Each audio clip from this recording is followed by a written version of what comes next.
The Medici didn't conquer Europe with armies. They conquered it with money. In medieval Christian Europe, the economy desperately needed credit to function. But the Catholic Church held a strict line. Lending money for interest was a mortal sin called usury. It was seen as profiting from time itself, and time belonged to God alone. This meant early bankers were taking on immense personal risk. By charging interest, they invited total social ruin and the genuine threat of eternal damnation. Yet one family of modest Florentine wool merchants found a workaround.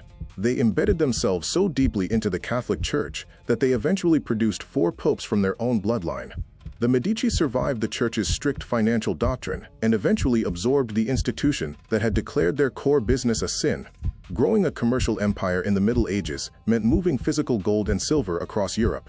This was dangerous, inefficient work, requiring merchants to haul heavy chests of coin across hostile, bandit-ridden roads.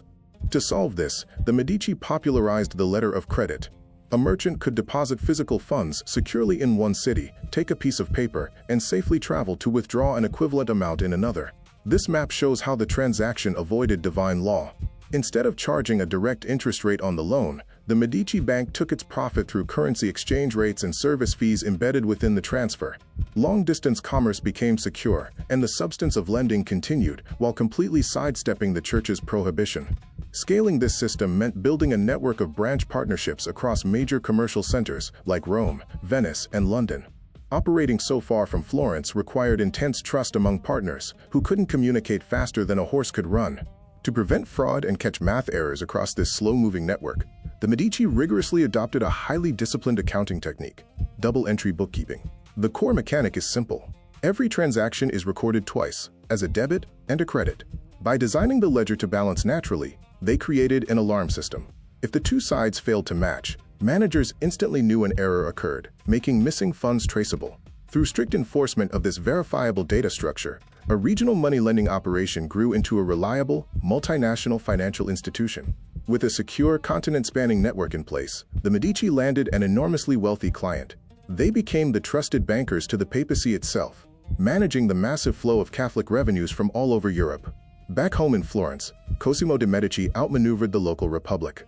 He extended strategic loans, forgave debts for favors, and aggressively funded political campaigns. He effectively built a shadow government, placing loyalists in key civic offices, dictating policy, and financially suffocating rival families, all without ever formally sitting on a throne. By owning the financial infrastructure that moved the money, the Medici quietly achieved functional control over both the Florentine state and the Catholic Church. Yet they still faced a significant public relations problem. Their immense power rested on an uncomfortable foundation: money made from a legally gray, deeply resented profession. To secure their social standing, they began to fund what we now call the Renaissance. This was a calculated strategy to launder their contested wealth into undeniable social legitimacy. They patronized groundbreaking, controversial art. They directly commissioned Donatello to cast this bronze statue of David, the first freestanding nude sculpture created in Europe since antiquity. They financed civic architecture on a staggering scale. The Medici funded the Florence Cathedral's massive dome, an ambitious engineering feat many doubted could be built. The art did the heavy lifting for them.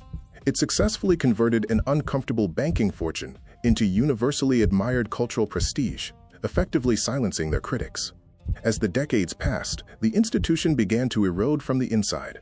Later generations of the Medici family shifted their attention away from the strict discipline of the ledgers, focusing instead on political ambition. They began making massive, highly risky loans to European monarchs and nobles in London and Bruges. Unlike a local merchant whose assets could be seized, a king could simply refuse to repay his debts. When these rulers defaulted, the foreign branches had little power to enforce collection, hollowing out the bank's financial foundation.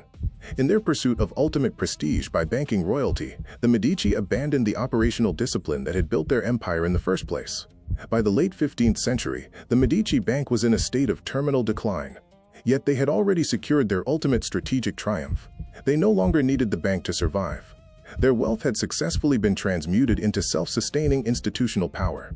The Medici dynasty continued to formally rule the Grand Duchy of Tuscany for roughly 2.5 centuries after the bank's commercial engine failed. They left behind the global standard of accounting still taught today, the architectural marvels defining the Florentine skyline, and a historical masterclass in political maneuvering.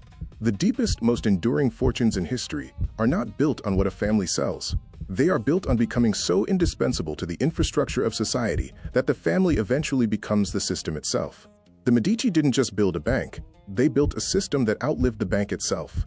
If you enjoyed this documentary, don't forget to like, comment, share, and subscribe. Watch more stories of wealth, power, and history on Global Wealth Narratives.